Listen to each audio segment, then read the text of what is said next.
नमस्कार, मैं हूं आपके साथ नम्रता। गलवान घाटी में चीन ने गलती क्या की? अब चीन को न निगलते बन रहा है और न ही उगलते बन रहा है, क्योंकि भारत ने इतना करारा जवाब दिया है कि चीन के होश उड़ गए हैं और भारत वही कर रहा है जो चीन कर रहा है।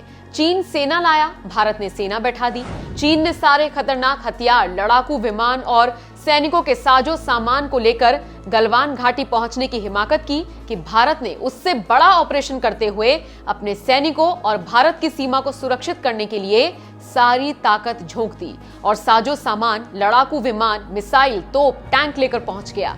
इसके साथ साथ भारत चीन और पाकिस्तान को रोज सावधान रहने की नसीहत देता ही रहता है कि भैया, अगर भारत की जमीन पर आने की कोशिश की तो अंजाम बुरा होगा। इसी का नतीजा है कि भारत ने बुधवार को ओडिशा के बालासोर के पूर्वी तट से 2 पृथ्वी 2 बैलिस्टिक मिसाइलों का सफलतापूर्वक परीक्षण किया और ये 1 महीने के अंदर पृथ्वी 2 मिसाइल का सफल परीक्षण है।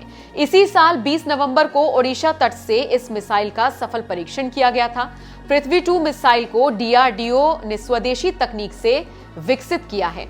पृथ्वी 2 मिसाइल की मारक क्षमता 350 किलोमीटर है। इस मिसाइल का नाइट ट्रायल लॉन्च कॉम्पैक्स 3 से मोबाइल लॉन्चर से 7 से 7.25 के बीच किया गया। इससे पहले 1 दिसंबर को डीआरडीओ ने 300 किलोमीटर की स्ट्राइक रेंज के साथ विकसित ब्रह्मोस मिसाइल के जहाज रोधी का परीक्षण किया, जिसने अपने टारगेट को सफलतापूर्वक मार गिराया था।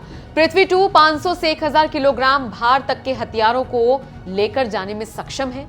रक्षा मामलों के विशेषज्ञों की माने तो सतह से सतह पर 350 किलोमीटर मार करने वाली इस मिसाइल में तरल ईंधन वाले 2 इंजन लगाए गए हैं। इसे तरल और ठोस दोनों ही तरह के ईंधन से संचालित किया जा सकता है। इस मिसाइल के प्रक्षेपण के बाद डीआरडीओ के एक अधिकारी ने बताया था कि 350 किलोमीटर की दूरी तक मार करने वाली इस मिसाइल को आईटीआर के प्रक्षेपण परिसर 3 से एक मोबाइल लॉन्चर से दागा गया और मिसाइल के प्रक्षेपण रास्ते पर रडार, इलेक्ट्रो ऑप्टिकल ट्रैकिंग और टेलीमेट्री केंद्रों से नजर रखी गई, जिसने सभी मानकों को प्राप्त कर लिया। इसके परीक्षण की पूरी गतिविधियां सेना के स्ट्रैटेजिक फोर्स कमांड एसएफसी के द्वारा की गई, जबकि इसकी निगरानी डीआरडीओ के वैज्ञानिकों ने की।